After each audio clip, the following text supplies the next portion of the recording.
Vous voulez vivre en rythme avec votre vie, connaître les influences astrales de votre quotidien, ressentir l'impact de leurs énergies dans votre corps et surtout savoir quoi en faire. Pleine lune et nouvelle lune, vortex, équinoxe et solstice, fêtes seront exprimés et bien étudiés. Vous l'apportez pour vous harmoniser avec la vie elle-même, en traversant vos expériences qui deviendront peu à peu sagesse, pour mieux vivre et évoluer dans le monde avec conscience.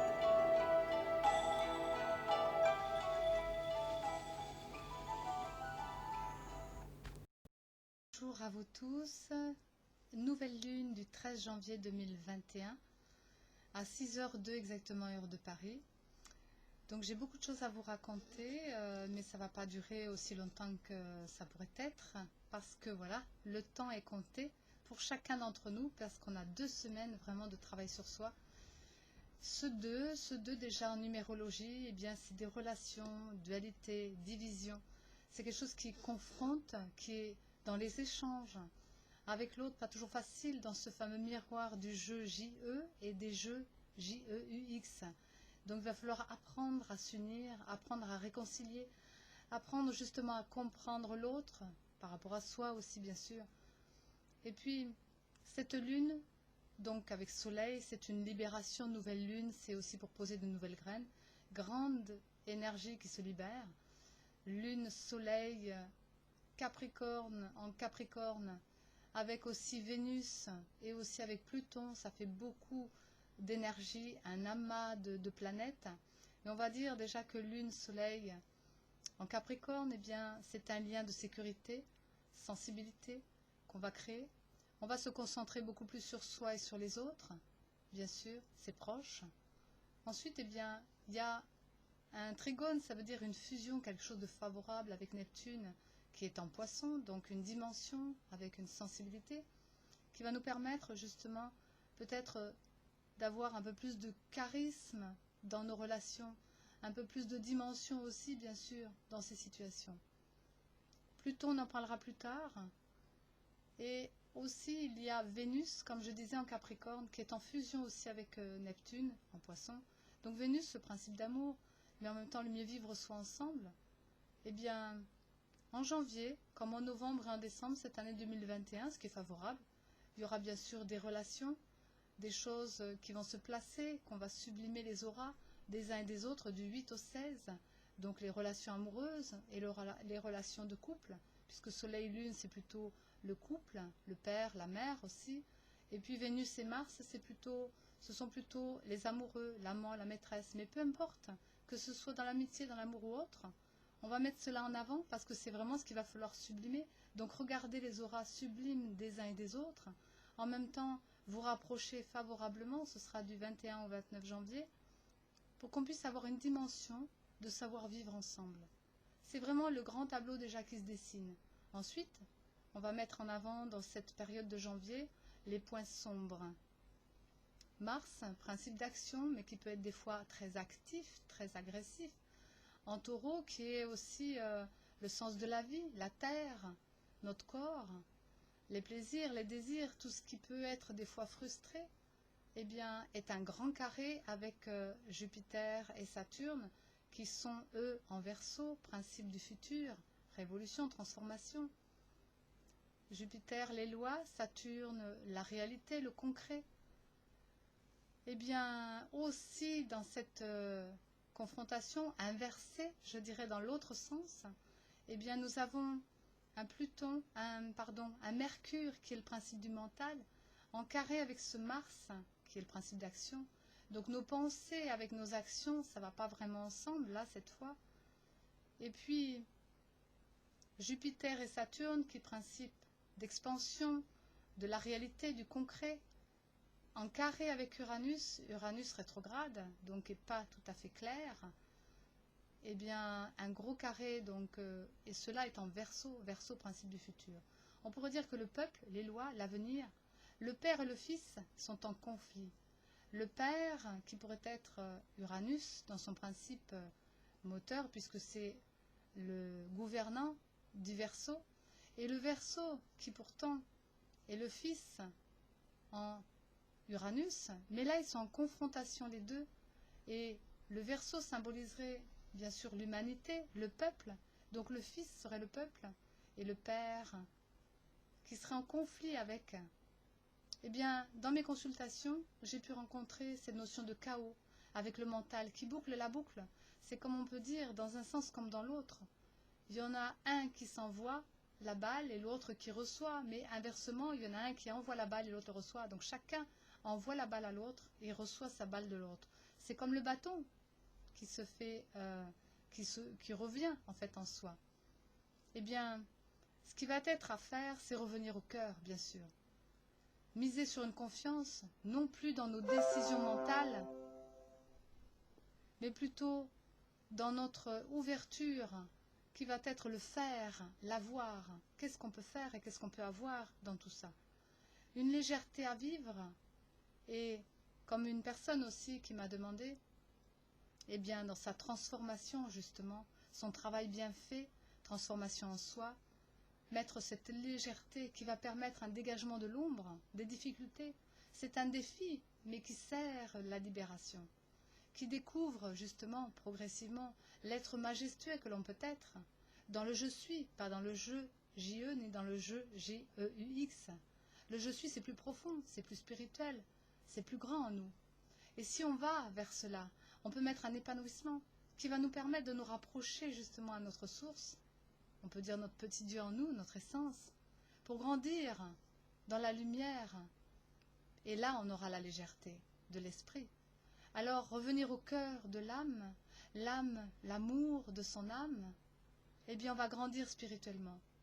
On va libérer peut-être, comme dans les rêves, mes guides me l'amènent comme ça, mon essence me l'amène comme ça, parce que j'ai plus besoin de le vivre dans la vie physique. Cela maintenant passe par les rêves, les nettoyages. Eh bien, le passé perso, pour moi, c'était l'Afrique. Je me voyais donc africaine dans mes vies antérieures, et je me voyais dans l'esclavage. J'avais des colères. On peut vivre ça comme ça. On est en colère. Mais en même temps, c'est pourquoi je vais mettre en place donc des actions humanitaires au Sénégal. Je me voyais vraiment comme la Sénégalaise. Donc c'est pourquoi j'ai une affinité peut-être avec ce pays. Mais d'un autre côté, on avait aussi la réalisation des possibles. Donc une vision dans le temps de mes rêves d'enfant, mes rêves intérieurs, mes rêves d'âme, mon plan d'incarnation. Pour chacun de nous, c'est cela. Alors nous sommes confrontés entre nos idéaux et nos idées, c'est-à-dire nos idées mentales et nos idéaux profonds. C'est un conflit. Il y a le nœud sud, en Sagittaire, bien sûr, dans nos actions, nos envies, justement, mais peut-être un peu de dogme dans le passé, nos conflits, justement, dans notre idéal, parce que notre mental a pris le dessus, notre pouvoir a été plus fort humainement que spirituellement. Et le nœud nord nous amène vers le Gémeaux, qui est la communication, le mental aussi, justement, mais une connaissance qui va peut-être être abordable, plus simplement, au quotidien, sans dogme, sans principe d'enfermement. C'est cela vers quoi on va. Et puis, le Chiron qui pourrait être ce grand guerrier, ce grand guérisseur, mais un guerrier pacifique, un guerrier qui va justement soigner les blessures karmiques et spirituelles. Eh bien, son action en bélier, spontanée, est très fulgurante. Donc elle va nous amener, peut-être aussi sur un plan émotionnel et mental, à avoir des réactions. Et des réactions face à quoi? Au changement. Parce que c'est cela. Le mental, des fois, fait le tour de sa boucle et ne veut pas se remettre en question. Et la question, c'est bien le changement. On va vers cela, donc on ne peut pas faire autrement. Alors on va être en conflit, se révolter.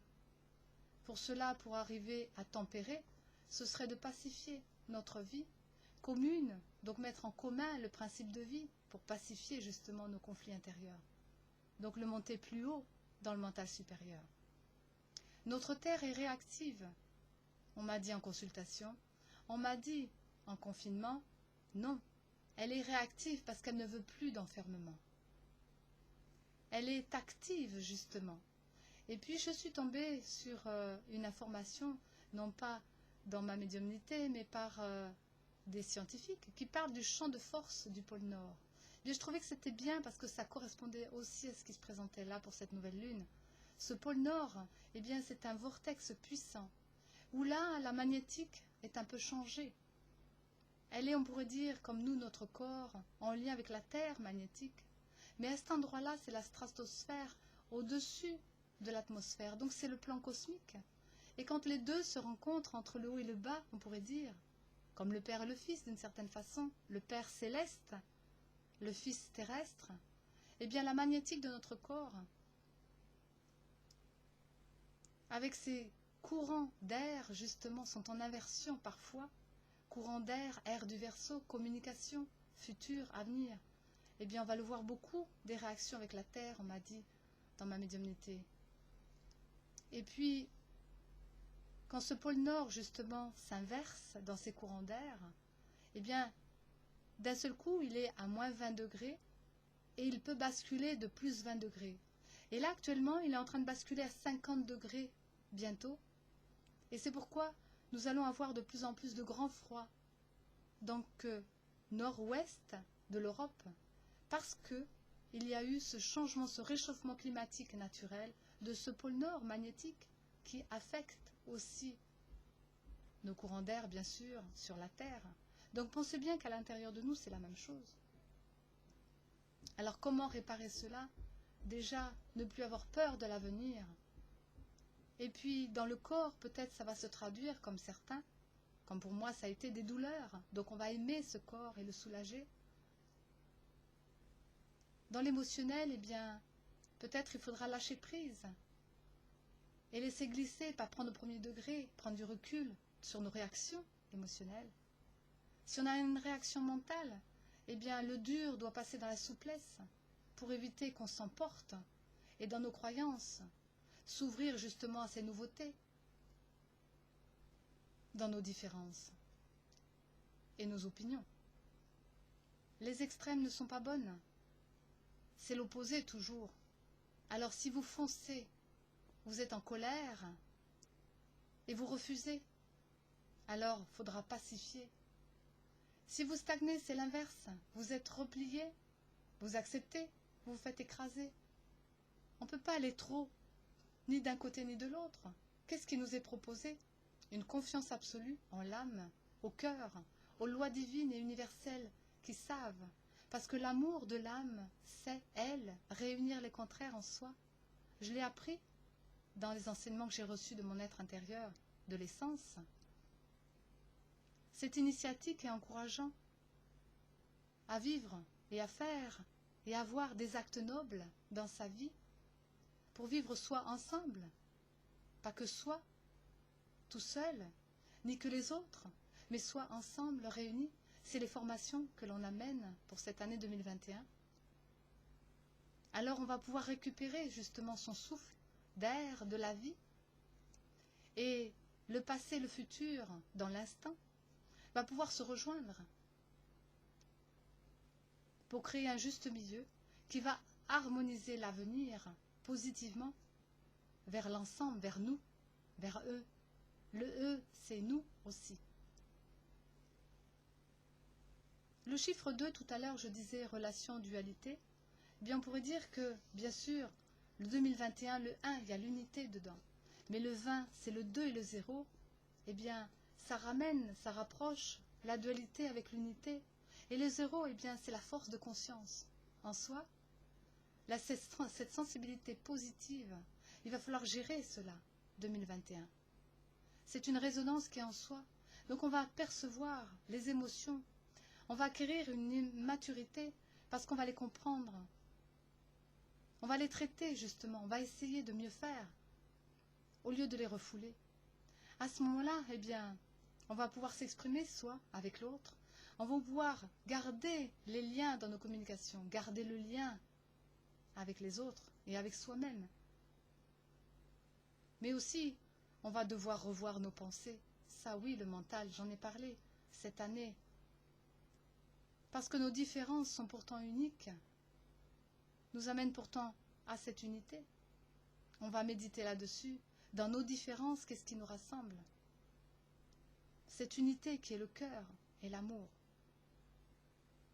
Eh bien, aussi je disais qu'on va avoir des pertes de repères en 2021. Alors il ne va pas falloir aller courir partout. Il ne va pas falloir s'ouvrir à n'importe qui, n'importe quoi.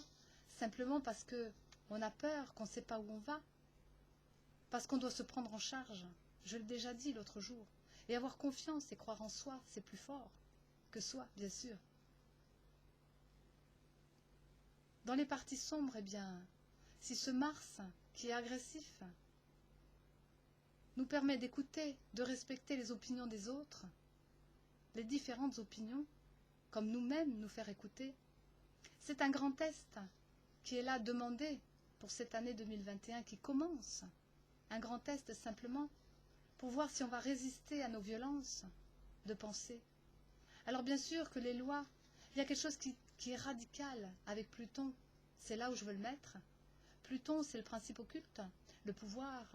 Ça peut être le gouvernement, mais ça peut être nos pouvoirs en nous aussi. Nos pensées, bien sûr. Mercure, c'est le mental aussi, qui s'agite dans le mental, dans le Capricorne. Il est en Capricorne. Il peut être puissant, mais le Mars aussi est puissant. Donc il peut y avoir des oppositions, des forces contraires qui vont bousculer notre société, bien sûr, qui vont bousculer en nous aussi. On en a pour 2 semaines. Prévoyez-le, travaillez sur vous, faites attention. Ne vous laissez pas prendre par ce chaos. Parce que dans ce chaos, justement, une possibilité de vivre, non pas à travers l'agitation de notre intellectuel, mais de bien voir des libérations, c'est un défi à travers cela. Qu'on puisse s'ouvrir et croire en soi. Parce que même si tout nous paraît noir, il y a toujours des solutions à tout. Parce que le 14, si le 13, Uranus est encore rétrograde, le 14 il devient direct. Alors là, oui, pendant 2 semaines, les forces émergentes de la révolution, puisque Uranus c'est le futur et la révolution, eh bien, va se libérer. Et conjoint à Mars, va être agressif. Chacun va le vivre en soi. Attention à ces débordements. Alors nous avons une solution. Cérès, conjointe à Neptune, douceur, gentillesse, au cœur. Est en trigone, c'est-à-dire fusionne avec la paix de Vénus. Vénus qui est l'amour, qui est le vivre ensemble. Super aide. On n'a pas l'un sans l'autre. On peut vivre dans l'amour ou dans la haine, c'est notre choix.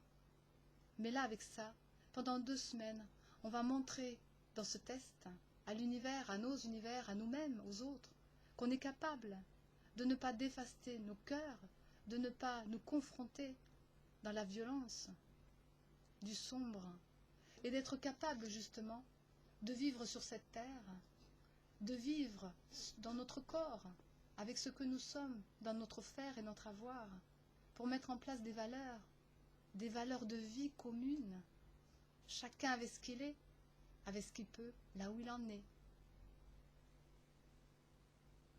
Je vous souhaite vraiment, vraiment, de remiser la question, de revoir tout cela pacifié pour une vie commune, non pas violenter, bien sûr s'exprimer, comme on disait, bien sûr communiquer les uns avec les autres, mais s'entendre mutuellement, c'est entendre soi, mais entendre l'autre maintenant, qui est en soi.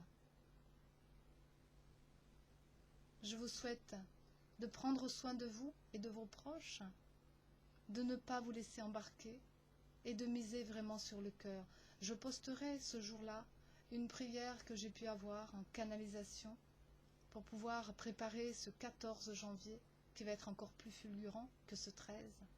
Cela va bouger en nous, alors soyons prêts à nous aimer nous-mêmes. À bientôt.